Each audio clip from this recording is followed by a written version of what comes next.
Il dit, Seigneur, j'ai appelé mon peuple, nuit et jour, mais mon appel n'a fait qu'accroître leur fuite.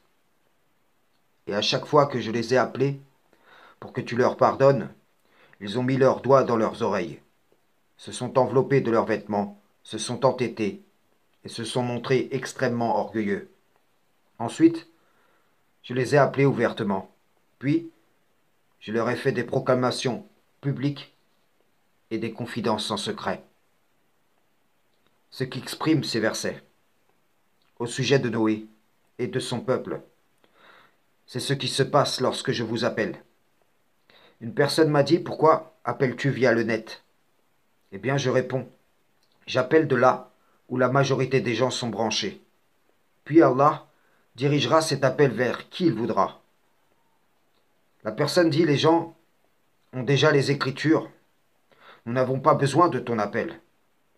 Et je réponds, mon appel est un test pour voir si vous croyez véritablement à ces Écritures dont vous vous réclamez. Mais vous dites, tu es certainement fou ou possédé. Si nous suivions un seul homme d'entre nous tous, nous serions vraiment insensés. Nous pensons plutôt que tu es un grand orgueilleux, plein de prétentions, un menteur. Le message t'aurait-il été adressé à toi seul, à l'exclusion des autres? De plus, tu ne sais même pas t'exprimer. Nous te considérons comme un faible parmi nous. Allah ne t'a nullement envoyé, mais c'est plutôt le diable qui est en train de te tromper. Je vous dis, qu'avez-vous à ne pas vénérer Allah comme il se doit? Pourquoi me repoussez-vous puisque je suis envoyé par lui? Si vous étiez véritablement de lui, vous me recevriez. Je vous dis que si je parlais dans le sens de vos religions, alors vous me prendriez pour ami. Mais comme je ne transige pas avec vous, vous me voyez ennemi. Plusieurs disent, voici celui qui médit de nos idéologies.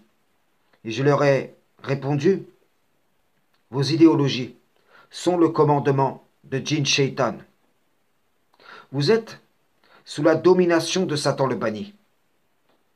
Vos idéologies sont des voies trompeuses qui détournent du chemin droit. Quiconque les emprunte ne peut se rapprocher d'Allah, mais chaque jour il s'en éloigne. Vous êtes divisés. Et qui d'entre vous recherche une union en vérité ne peut s'opposer à mon appel? Pensiez-vous qu'Allah allait vous laisser dire « nous croyons » sans vous mettre à l'épreuve? Réfléchissez, la question n'est pas si vous pensez personnellement en avoir besoin ou pas, mais plutôt, est-ce que votre foi vous y engage? Est-ce un devoir pour vous devant Allah? Et si vous ne remplissez pas cet engagement, ne craignez-vous pas le sort de ceux qui ont repoussé les messagers à travers l'espace et le temps? Vos mécréants sont-ils meilleurs que les leurs? Y a-t-il une immunité pour vous? Avez-vous reçu un engagement formel venant d'Allah, vous promettant que les choses seront comme vous les avez décrétées? Je vous le dis, aucun de ceux qui sont à la tête de vos courants religieux ne se lèvera en garant au jour de la résurrection. Et tous jureront comme ils vous jurent aujourd'hui, pensant s'appuyer sur quelque chose de solide par Allah. Nous n'étions pas du nombre des associateurs. Pourtant, Allah m'envoie vers vous. Donc, qui vous commande de me repousser? Qui associez-vous à Allah? Frères et sœurs en islam, salam, shalom.